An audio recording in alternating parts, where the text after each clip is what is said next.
இன்று வைகாசி தேய்பிறை ஏகாதசி. மாதத்திற்கு இருமுறை ஏகாதசி விரதம் வருகிறது. மகாலட்சுமி தேவி மற்றும் பெருமாளின் அருள் பூரணமாக கிட்ட ஏகாதசி விரதம் இருக்க வேண்டும். வளர்பிறை தேய்பிறை ஏகாதசி விரதத்தை பிரித்து பார்க்கவே முடியாது. இறைவனை வழிபட்டால் பிறவித்துயர் நீங்கி வைகுண்ட பதவியை அடைய முடியும். இறைவனடி சேர்ந்தால்தான் பிறவி பெருங்கடலை நீந்தவே முடியும். அறத்தோடு நல்ல வாழ்க்கை வாழ்ந்தால்தான் இறைவனடியே சேர முடியும்.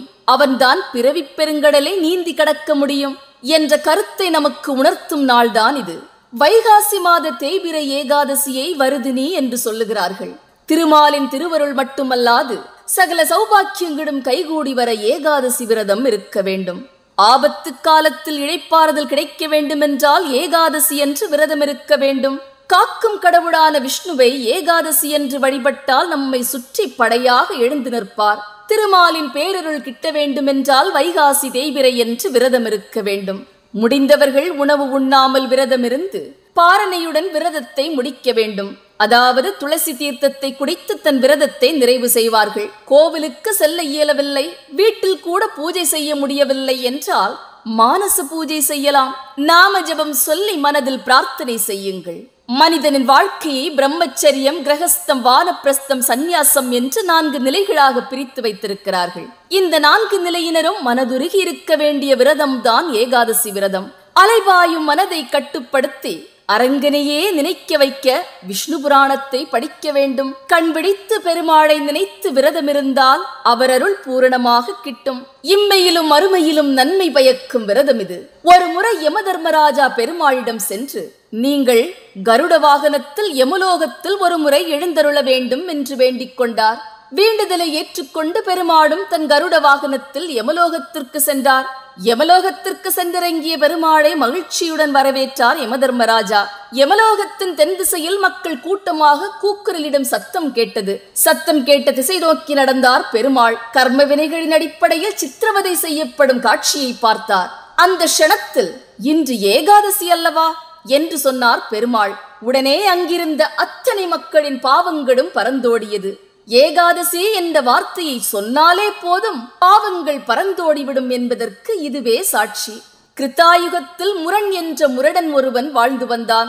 அவன் தேவலோகத்தில் இருந்த தேவர்களையும் மனிதர்களையும் முனிவர்களையும் கூட வதம் செய்து வந்தான். தாங்க முடியாத தேவலோகத்தின் அதிபதி இந்திரன் கைலாயம் சென்றார். சிவபெருமானின் திருவடிகளில் விழுந்து வேண்டுதல் செய்தார். எப்படியாவது எங்களை காப்பாற்றி விடுங்கள் என்று மன்றாடினார். இதை கேட்ட சிவபெருமான், நீ பெருமாளிடம் சென்று முறையிடு என்று அனுப்பி வைத்தார். அவனும் வைகுண்டம் சென்று திருமாலின் திருவடிகளில் விழுந்தான். பயப்படாதே, நான் உன்னை காப்பாற்றுவேன் என்று சொல்லி அனுப்பி வைத்தார் பெருமாள். முரணை பார்க்க பெருமாள் வந்தார். 1000 ஆண்டுகள் தொடர்ச்சியாக இருவருக்கும் போர் நடந்தது. நீண்ட நாள் போர் செய்த களைப்பில் இருந்த பெருமாள் பத்ரிகாசிரமத்தில் ஒரு குகைக்குள் சென்று சற்று இளைப்பாறிக் கொண்டிருந்தார். எப்படியோ அவரை தேடி கண்டுபிடித்தான் முரண். இதுதான் இவரை கொலை செய்ய சரியான தருணம் என்று தன் பையில் இருந்த வாளை உருவி ஓங்கினான். திவ்ய திருஷ்டியில் இதை பார்த்த பெருமாள் தனக்குள் இருந்த சக்தியை ஒரு அழகான பெண்ணின் வடிவில் வெளியே கொண்டு வந்தார். அவளும் உடல் முழுவதும் ஆயுதங்களுடன் முரண் முன்னால் வந்து நின்றாள். பெண்ணை பார்த்த முரண், உன்னை ஒரே ஒரு அம்பினால் வீழ்த்தி விடுவேன் என்று சவால் விட்டான். பெண்ணும் அமைதியாக நின்றாள். அம்பை உருவி எய்வதற்காக எடுத்தான். அந்த பெண் ஓம் என்ற மந்திரத்தை உரக்கச் சொன்னாள். ஓம் என்ற மந்திரமே முரணை எரித்து சாம்பலாக்கி விட்டது. பெருமாள் துயில் எழுந்தது போல் நடித்து அந்த பெண்ணை பார்த்து, இன்று முதல் உன்னை ஏகாதசி என்று அழைப்பார்கள். ஏகாதசி என்று விரதமிருந்து என்னை வழிபட்டால் என் அருள் அவர்களுக்கு பரிபூரணமாக கிட்டும் என்று வாக்குறுதி அளித்தார்.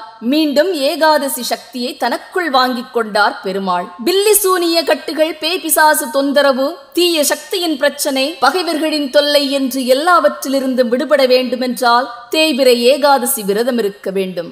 இந்த வருதினி ஏகாதசி தினத்தில் அதிகாலையில் எழுந்து நீராடி வீட்டு பூஜை அறையை சுத்தம் செய்து பெருமாள் மற்றும் மகாலட்சுமி படத்திற்கு மஞ்சள் குங்குமமிட்டு தாமரை பூ சமர்ப்பித்து கிருஷ்ண துளசி இலைகள், பசும் தயிர் நெய்வேத்தியமாக படைத்து தீபதூப ஆராதனை காட்டி பெருமாள் மற்றும் மகாலட்சுமி மந்திரங்களை உச்சரித்து உங்கள் வழிபாட்டை நிறைவு செய்யுங்கள். மகாவிஷ்ணுவின் அருளால் நீங்கள் நினைத்த காரியங்கள் உங்களுக்கு உடனே நிறைவேறும். நன்றி.